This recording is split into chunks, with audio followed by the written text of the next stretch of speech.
بكم في قناتي عزيزة بوتي. اليوم جيت ندير معكم عصير جد سهل ورائع.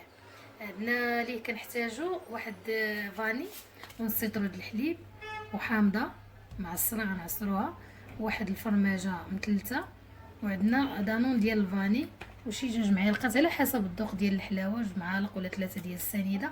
غادي نصرو الحامض وغادي نطحنوه ونتلاقاو من بعد. عصرنا الحامضه ها هي على هذا الشكل. كنبداو العصير ديالنا، كنديرو دانون الفاني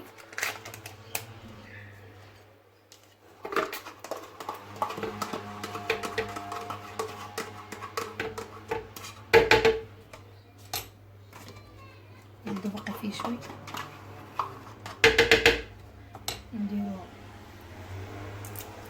فرماجه. بنات هاد العصير راه ملي كدير الحامض مع الحليب كيرجعو بحال الغرايب، كيروب.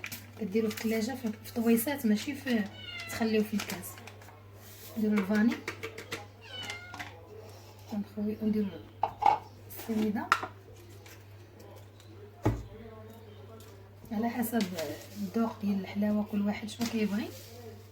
انا ندير مع فيه الحامض ديرو 3 ديال السنيده.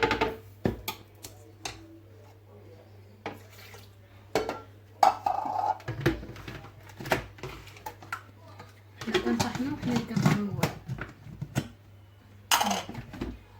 نسيطرو الحليب.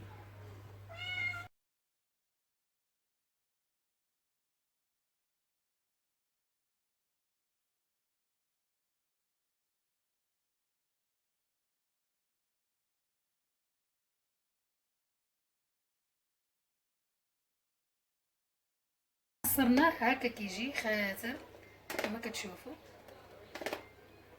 وكنخويوه في الطاسات ونديروه في الثلاجه ونخليوه حتى يبرد ان شاء الله، ونفطروا به بالصحه والراحه.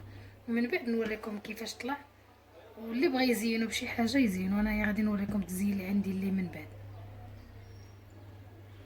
معكم العصير اللي خليناه كيبرد، غنديرو بريوات ديال الدجاج. عندنا هنا تقريبا شي نص كيلو ديال الدجاج. عندنا الشعريه الصينيه والورقه ديال البسطيله. عندنا الفرماج المنسم بالقصب ديال الثوم لاسيبوليت، وعندنا بصله مشلضه صغيره. عندنا شويه الحار، صوص صوجا، وشويه الملحه، شويه ديال البزار والشامبينيون. وغادي نبداو ان شاء الله الطريقه. نقلب فيها شويه الزيت، نديرو البصله تشحر،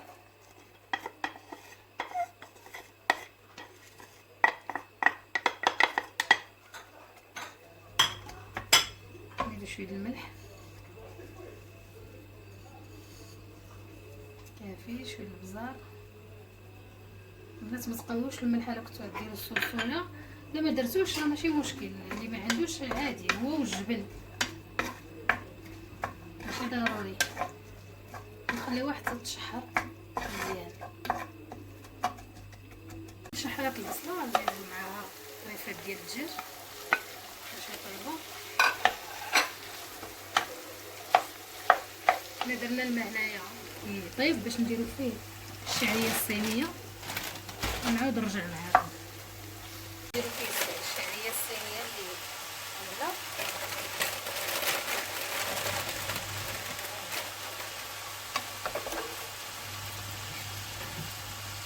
خليوها تطلق.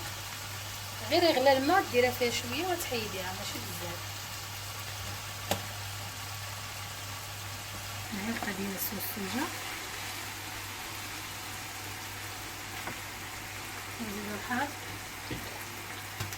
على حسب الذوق.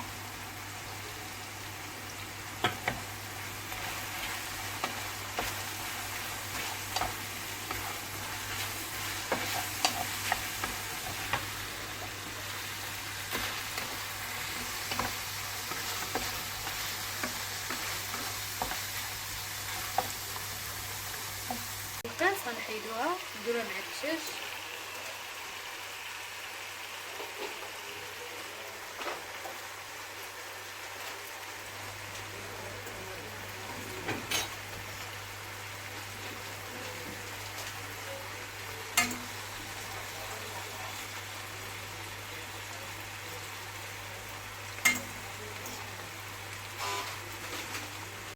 الشامبينيون ديالنا،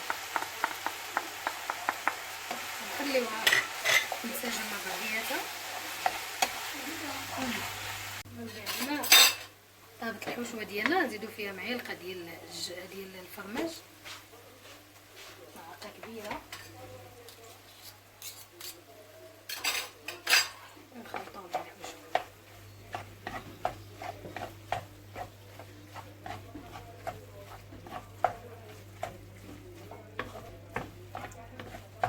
زوينه في الورقه في العماره.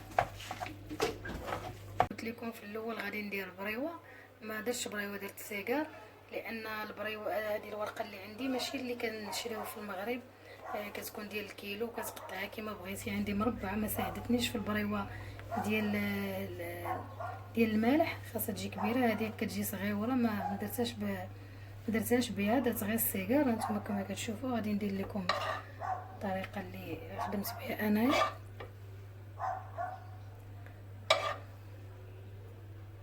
الحشوه نتنيوها هكا،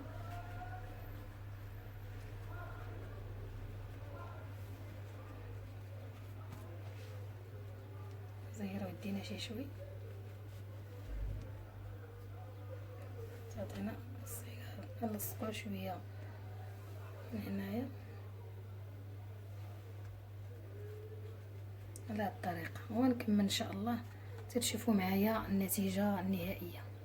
بعد ما سالينا السيجار هانتوما كما كتشوفوا غنخليوه حتى نطيبوه. سالينا اللينيم ديالنا قليناهم في الزيت على هذا الشكل، درنا زوقناهم شويه بالفرماج. هذا هو الشكل النهائي ديالهم.